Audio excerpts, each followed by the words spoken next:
bien? Ma foi. Vous êtes bien là? Ouais. C'est vraiment. L'après-midi, c'est un four. Ah, l'après-midi, il vaut mieux faire la sieste. Ouais. Hein? Ouais, sûr, ça. Moi, vers les 5h moins le quart, je sors. Je me mets là-bas, à l'ombre, il y a un peu d'air qui monte là. Ah. Voilà. Ah, vous connaissez tous les coins, hein? Putain. Je suis né ici, moi. Eh oui, c'est ça. Je sais dans la forêt où on est bien, où on n'est pas bien.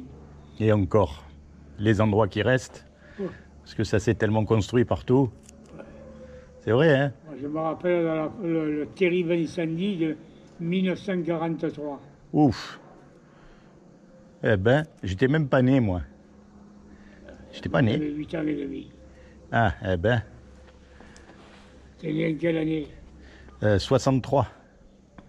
Eh ben, il est comme mon fils, il est du 1er mars 63. Et moi, 19 novembre. Ah, il est plus âgé que toi. Ouais. Et une fille, le 22 août, dans un mois, quoi. Elle a 62 ans, elle vient de prendre sa retraite.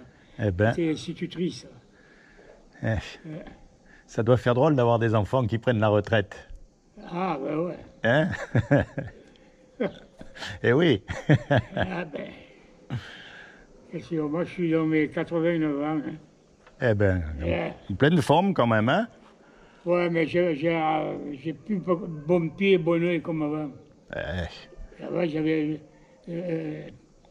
une vue extraordinaire, je faisais des tirs, moi. Ah ben oui. Tu mettais la main, moi, ça a plus de 100 mètres. Tu mettais la main, c'était transversal. La main. Ouais, c'est pas bon de mettre un éléphant, hein. C'est la main. Non, mais bah, c'est comme ça, hein. C'est normal, c'est la vie, on vieillit tous. Au fusil de guerre encore. Hein. Eh oui. Au MAS 36. Eh oui, on vieillit. Eh ouais. Toi, tu es de quelle région? Vidauban. Après, je connais bien Vidauban. Les Baumettes. Les Baumettes, hein? Quartier Les Baumettes. Ah ouais. Après les pompiers, c'est à la sortie de Vidauban en allant vers le Luc. Et le domaine de l'Astros. Oui, ben je suis en face, moi. Ouais. En face l'Argence, de l'autre côté, en face la... Tarado, là-bas. Ben l'autre côté, à l'opposé, je suis. Ouais, ouais. Ouais, je connais de la famille, que j'ai travaillé quelque temps à Vidauban. Ah. À Vidauban, je connais comme ma poche. Même le cinéma et tout, là. Oh. Et il y a Bébin, là, il y a la famille Bébin, de Bébin avec... ça. Et les arcs. Vous connaissez aussi les arcs? Quelqu'un, les gens? J'ai beaucoup de familles. Aux arcs? Il me reste après les Jaumes. Ah, les Jaumes. Oui, je connais les Jaumes. Ouais. Ben, aux arcs, nous, on fait du miel. Ouais. Il y avait 2 solistes. C'était mon cousin par alliance. Eh ben, Il est mort comme ça. Son fils, à Tarado, il était caviste. C'est pas loin de Tarado. non. Il faisait caviste, il est mort comme son père. Un infarctus, tout ici. Ah, ben, il est mort, quoi. Ouais. Ben, de toute façon, on meurt tous, hein. Mais ouais. Alors, les arcs, hein. Qu'est-ce qu'il me reste comme famille maintenant? Éloigné, quoi. Les arcs. C'est un très joli village. Ouais. Nous, on fait le miel là-bas. Ouais. Enfin, dans la campagne, il y a les ruches, mais... Ouais. Là, il y a mon oncle, là, décédé depuis. Il était dans le virage en face de l'église. On peut surplomber dans le virage. Oui. Jaume, les Jaumes. Je vois où c'est. Je crois qu'il s'appelait Arthur Jaume. Je vois. Retraité de la SNCF. on appelait ça le PLM. Ah. Et ouais, les trains. Ouais. Eh oui, on meurt tous, hein. Il y avait son fils, né, bon, il n'y a jamais, quoi, né en 1917. Louis Jaume. Eh ben. J'ai de la mémoire. Ah ben oui, ça, la moment, et vous n'êtes pas parti, hein, heureusement. Et sa sœur, qui est un peu plus jeune, elle est née en 1920, je crois, ou 19 peut-être. Ah, eh ben, tout ça, c'est une époque, hein. Elle est morte, elle aussi. C'est une époque, tout ça. Et ouais. Ça fait un moment déjà. La Vidauban et les arcs, la Vidauban, putain. Eh oui, le temps passe et puis un jour, on s'en va. Le cinéma, il y a de belles places à Vidauban. Ben. Et vous, alors? La santé, ça va? Voilà, ma foi. Ben, il faut faire aller, hein. C'est comme. Voilà. Il faut faire aller, on n'a pas le choix. Hein. Parce qu'après, quand on part, on est parti, hein. Puis Ouais. on va où? Ouais. C'est ça le truc. Vous savez où vous allez, vous? Hein? Vous savez où vous allez, vous, après? Ah, ma foi. Moi, je sais que je veux être ma fille et mon gendre, je leur ai dit. J'ai un fils aussi, plus jeune. Vous êtes de la même année, le 1er mars 63, Ouais. mon fils. Et je vais être enterré avec ma soeur, là, au cimetière. Là. Ah ben oui. Voilà. Oui, ben écoutez, votre corps, oui. Ah ouais. Mais votre âme, vous n'êtes pas croyant? Mais Vous êtes croyant? je suis veuf, moi, Ouais. depuis 88. Ouf. 26 février 88. Eh ben, Je suis veuf. ça doit faire un vide, hein, quand même. Hein. Et ouais. Alors, je vis en concubinage avec une veuve aussi. Ah, Mais beaucoup veuve, beaucoup moins que moi, ah, d'âge. beaucoup plus jeune. Que j'ai connu avec son mari, il est mort. Et 8 mois après, elle s'est mise avec moi. Et voilà. Deux veufs, un veuf, une veuve, et voilà. Eh ben, écoutez, au moins vous vous tenez compagnie. Ouais, pardi. Parce que c'est pas facile d'être seul. Hein. Ouais. Et elle aussi, elle est croyante? Ah, oh là là. Oh, putain. Ah oui? Oh là là. Et vous, vous êtes croyant, vous? Bien sûr, mais on peut être croyant sans être pratiquant. Ben, disons qu'il y a croire et croire. Ouais. D'abord, il faut comprendre que les hommes, nous, on est des pécheurs. Ouais. Parce que moi, par exemple, vous savez, Dieu, il nous a donné une loi. Et cette loi, ce sont les 10 commandements. Et ces 10 commandements, ils nous montrent la loi morale parfaite. Voilà. Celui qui fait ça, il a gagné le paradis. Mais le problème, la loi, elle dit, tu ne mentiras pas. J'ai déjà menti. Ah ben. La loi, elle dit, tu ne voleras pas. Alors, bien sûr, je ne suis pas allé dans une banque. Mais ça m'arrivait de prendre du raisin dans la vigne qui n'était pas à moi. Qui c'est qui l'a pas fait, ça, hein? Bien sûr. Il y a un commandement, il dit, tu honoreras toujours tes parents. Alors, il y en a, ils disent, moi j'ai toujours honoré mes parents, mais c'est pas vrai, parce que on leur a désobéi des fois. Bien sûr. Donc, face à la loi parfaite, on est tous coupables. On ne pourra pas aller devant Dieu et dire, moi, voilà, j'ai tout fait de bien, je rentre au paradis. Non. Que celui qui n'a jamais péché lui jette la première pierre. Exactement. Donc on est mal, en fait, parce que de nature, on est des pécheurs. Regardez un petit garçon. Ouais. On n'est pas obligé à lui apprendre à faire des bêtises.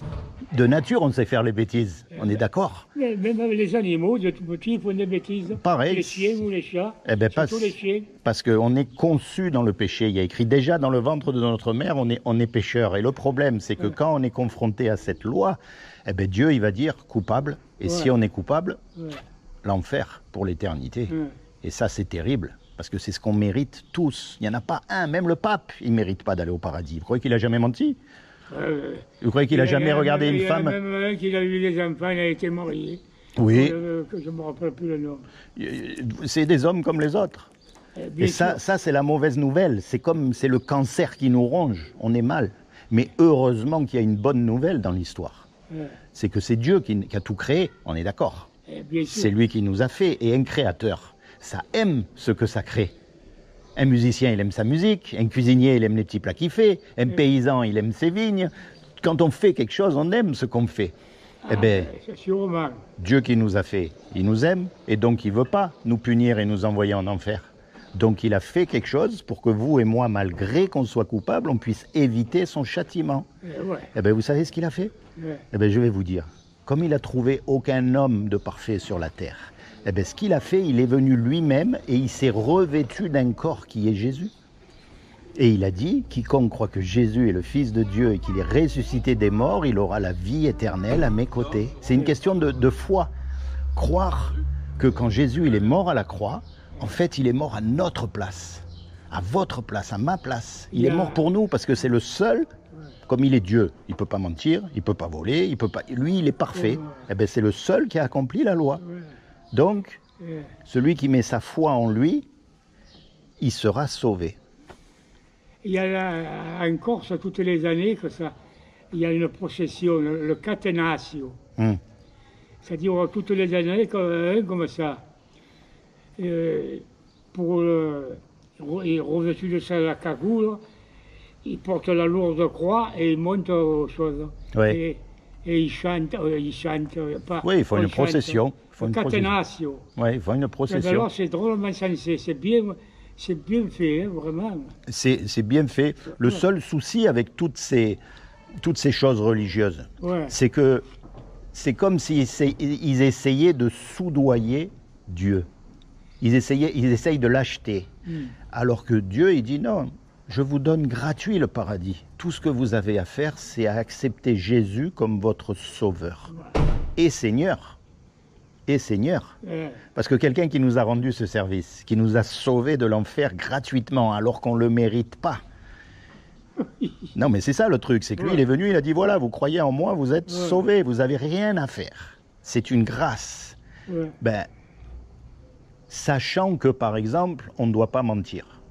La prochaine fois qu'on est confronté au mensonge, on va dire bon là si je mens, personne ne va le savoir. Mais dans la tête on va dire attends, là si je mens, Jésus, il est mort pour mes mensonges, je ne peux pas continuer à mentir, c'est pas possible, c'est comme si je lui crachais à la figure. Alors par conscience envers Dieu, je choisis de faire ce que Dieu aime et je rejette ce que Dieu n'aime pas. Et on appelle ça la repentance, c'est-à-dire qu'on commence vraiment à mettre Dieu en premier dans son cœur tous les jours, peu importe ce qu'on fait. Le dit, viens, laissez passer le pénitent et ses péchés, car lui seul sera pardonné. Les péchés, la chanson, c'est le catenaccio. C'est encore, ça sartène toutes les années. Ah. Il est revêtu de la cagoule. C'est dans le sud. Sartène, c'est dans le sud. Ouais. Je ne suis pas corse, mais je connais bien l'histoire. Ah ben oui. Ouais. Et bien vraiment, ils racontent le calvaire de Jésus. Oui, ils refont comme si c'était là-bas à Jérusalem. Voilà. Et oui, non, mais il faut penser à ces choses, hein, parce qu'on y va tous. Hein. Et oui. Alors, lui seul sera pardonné. Laissez passer le pénitent et ses péchés. Laissez passer, car lui seul sera pardonné. Vous savez, le religieux, quel qu'il soit, le religieux qui se croit bien, qui se croit bon, qui se croit mieux que les autres, en fait, je le plains. Parce qu'il y a une autre histoire aussi qui est connue, c'est justement le religieux qui parle à Dieu et qui dit « Ouah, regarde, moi j'ai tout fait de bien, je donne des sous aux pauvres, je paye la dîme, je fais des tas de choses. » Et puis, il y a le petit voyou qui est là et qui n'ose même pas lever la tête et qui dit « Moi, écoute, je suis un pécheur, je mérite rien. Mérite rien. » Eh bien, il y a marqué que Dieu préfère celui-là plutôt que le religieux qui fait croire à tout le monde qu'il est bon. Parce qu'en fait, on est tous des pécheurs, tous les hommes. Il n'y en a pas un qui est bon. Et c'est pour ça que je vous encourage à vous rapprocher de Jésus maintenant. Parce qu'à l'âge où vous avez, vous savez que vous êtes plus près de la sortie que de l'entrée. Et oui, non, mais donc, vous voyez, et quand vous avez cette foi-là, cette foi en Jésus qui est votre sauveur, mais même la mort, elle ne vous fait pas peur, au contraire, parce que vous savez très bien où vous allez le rejoindre. Il est vivant aujourd'hui, il a été crucifié, d'accord, mais il est ressuscité le 3e jour, pour prouver justement qu'il était Dieu sur terre. Il est vivant. Et oui, donc vous, en le choisissant comme votre sauveur personnel, simplement en disant, voilà, moi, je suis un pécheur comme tout le monde, je reconnais mes fautes, je ne vais pas mentir, ça ne sert à rien devant Dieu, de toute façon, je suis tout nu. Je veux que tu deviennes mon avocat pour le jour du jugement dernier. Et celui qui aura son avocat, Jésus, mais Jésus c'est Dieu, donc le meilleur des avocats c'est lui. Satan à côté qui va être là et qui va montrer toutes les bêtises qu'on a faites. Mais ça va être un rigolo. Face à Jésus, c'est un rigolo. Vous voyez? Et moi c'est ça que je vous encourage à faire. Surtout maintenant, vous avez tout le temps, regardez, quand vous êtes sur votre banc, eh bien, vous parlez à Dieu. Vous lui dites voilà. Je suis originaire d'ici. Hein. Oui. Mais en 1959, je suis parti travailler à Marseille et j'aurais pu choisir Paris, Nice ou Bordeaux ou Lyon. Ma foi. J'ai choisi Marseille. Parce que quand je suis retourné dans l'armée, le 7 janvier 58, je suis venu ici, les salaires, on était payés avec un lance-pierre, comme on dit, et les 3 quarts du temps, on n'était même pas déclarés. Alors, l'exode rural, on a fait la valise sur des villages de France et de Navarre, de Corse, évidemment. Oui. On est allé travailler dans les villes pour être plus payé et déclaré. Et déclaré à la Sécu. Eh oui. Voilà. Mais vous savez, je vous rassure tout de suite, aujourd'hui on n'est pas mieux payé, hein, parce que tout ce qu'on gagne, ça part. Hein. Ouais. Tout. Et ça part pas dans les bonnes poches. Non, ils prennent tout. Et ouais. Tout. C'est malheureux, mais c'est comme ça. Mais ça, je vais vous dire, ça c'est un autre sujet. On s'en fiche. De toute façon, on part tous une main devant, une main derrière, comme on dit. On n'amène rien avec nous quand on s'en va. On dit, il y a un proverbe qui dit, la richesse et les honneurs ne sont que des biens fallacieux. Et en plus, ce sont que des biens qui vont rester sur la terre. Mais nous, on s'en va de la terre quand on meurt. Et voilà, c'est ça le truc. Vous voyez, notre corps, comme vous avez dit vous-même, on voit moins bien, il retourne à la poussière, mais notre âme, et de la poussière d'étoiles, tu retourneras à la poussière. Et notre âme, elle, par contre, elle meurt jamais. Et soit elle va en enfer, soit elle va au paradis. C'est immortel. Et c'est immortel, on ne peut pas mourir. Le corps, l'enveloppe, quoi, mais l'âme... Exactement. Voilà. Et tout ce qu'on a à faire sur la terre, c'est pas d'amasser des richesses ou de la connaissance ou toutes ces choses. Non, tout ce qu'on a à faire quand on est vivant sur la terre, c'est justement de rencontrer Jésus, de s'approcher de lui, mais humblement, pas comme... Non, humblement, c'est-à-dire vraiment de presque pleurer sur notre véritable condition, sur notre véritable péché, dire voilà, moi, c'est vrai, les autres, ils sont peut-être pires, mais moi, je suis pas mieux qu'eux. Si je me regarde vraiment au fond, tout ce que j'ai fait pendant ma vie, je suis pas fier de tout. Je suis pas meilleur, je te demande pardon, viens me sauver, viens dans mon cœur. Et là, quand vous êtes sur votre banc tout seul, combien d'heures vous passez sur ce banc? Non, là, le matin, je vais faire un peu. L'après-midi, à 5h moins le quart, je viens là-bas, on est à l'ombre. Il y a sous l'arbre, et il y a l'air qui monte là, voilà. Et c'est là que vous lui parlez. Voilà, et les autres, ils viennent tous sous le platane. Vous savez, il n'y a pas besoin d'aller allumer des cierges, ou d'aller dans une église, ou d'aller à droite, à gauche. Non, c'est quand vous êtes tout seul. Là, le chose, comme on dit, ils ne les arrosent pas, les arbres. Ah. Ils vont végéter, et l'eau. Surtout qu'ils pourraient mettre du goutte à goutte. Ouais, le goutte à goutte. C'est pas la peine d'en mettre beaucoup de l'eau pour qu'il puisse survivre l'arbre. Voilà. Si on met l'eau en surface comme ça. C'est comme si on faisait rien. Mais si un peu. Le goutte à goutte, l'avantage, c'est que petit à petit, et ça n'a pas le temps de partir. Et il faut le faire la nuit. Voilà. Moi, c'est ce que je fais dans mon potager et j'ai remarqué la différence. Hein. C'est je regarde les gouttes, je laisse toute la nuit, ça s'imbibe bien, je coupe la journée et le soir, c'est encore humide. Vous voyez? Bon. C'est comment votre prénom? Aimé. Aimé. Aimé, je vais prier pour vous, d'accord? Archevêque de Sens. Aimé, je demande au Seigneur qu'il vous bénisse. D'accord? Saint-Aimé, c'était l'archevêque de Sens. De Sens. Sens. Oui, mais vous n'êtes pas l'archevêque de Sens. Ah, vous êtes Aimé, le pécheur. Voilà. Comme vous avez dit tout à l'heure. Un prénom assez répandu à l'époque, oui. C'est vrai. Et Aimé. En Alsace ou en Lorraine, tout ça, c'est pas répandu ce nom. Ben, c'était pas l'entraîneur de l'équipe de football là qui s'appelle Aimé Deschamps. Eh oui, non, Aimé, c'est pas Deschamps qui s'appelle Aimé. Celui qui a gagné la Coupe du Monde, il est Aimé. Ouais. Ou avant, je sais plus. Moi, je suis pas trop au football, hein, mais bon. Ouais, moi aussi. Seigneur Jésus, je te demande de bénir Aimé ici. Je te demande de lui accorder le désir de son cœur, de te révéler à lui comme son sauveur et son Seigneur, et plus que tout, de lui permettre de rentrer dans sa destinée éternelle. Seigneur Jésus. Quand j'étais petit, moi je suis natif ici, j'avais avoir 7 ans, 6 ans, j'étais enfant de cœur là, à l'église. Ah. Mais comme j'étais petit, j'étais un peu espiègle. J'étais dans la chambre, à l'endroit où il y avait la sécrétie, où il y avait l'encens, où il y avait le vin blanc et tout. Je devais boire du vin blanc au curé. Mais vous rigolez, mais moi aussi j'ai fait l'enfant de cœur. Et vous savez qui j'étais pendant la crèche de minuit? Il y avait la crèche vivante avant, on faisait la crèche vivante nous. C'était à Ventabrin, moi, que j'ai grandi, à côté d'Aix-en-Provence. Ouais. Vous avez Ventabrin, Coudoux, Velot, c'est des petits villages pareil. Et on faisait la crèche vivante. Ouais. Mais moi, j'étais pareil, tellement filou, il m'avait fait faire le brigand. Bon. Alors, il m'avait donné du pain dur pour le matin. Et alors, moi, pour embêter tout le monde, je faisais exprès de casser le pain. Ça faisait du bruit. Et le curé me regardait. Je joue mon rôle, hein, je suis le brigand. Moi, à l'époque, le curé, il était habillé avec sa chaîne noire, avec des petits boutons, là. Ah. Et le truc, là, un peu face à l'ancienne. Oui, c'est comme avant la guerre. Comme Don Camillo. Voilà, Don Camillo. À l'ancienne. Bon, voilà, ben moi je vais... moi je vais continuer ma route. Hein. Moi je vais aller là-bas. Pensez à ce que je vous ai dit. Aimez. Hein? J'ai juste réchauffé alors. Pensez à ce que je vous ai dit, aimez. Soyez bénis. Et puis peut-être un séjour. Hein? Et moi pareil. Tiens, vous arrivez à lire encore ou pas? Qu'est-ce que c'est ça? Ben, vous gardez un souvenir de moi. Allez. C'est bon à savoir. Je regarde à la maison parce que... Oui. Et avec la loupe. Ah. Je regarderai à la maison. Eh bien, vous regardez bien. Moi, je ne jette pas. Eh bien, jetez pas. Allez, bonne journée, aimé. Bonne journée. Au revoir. Au revoir.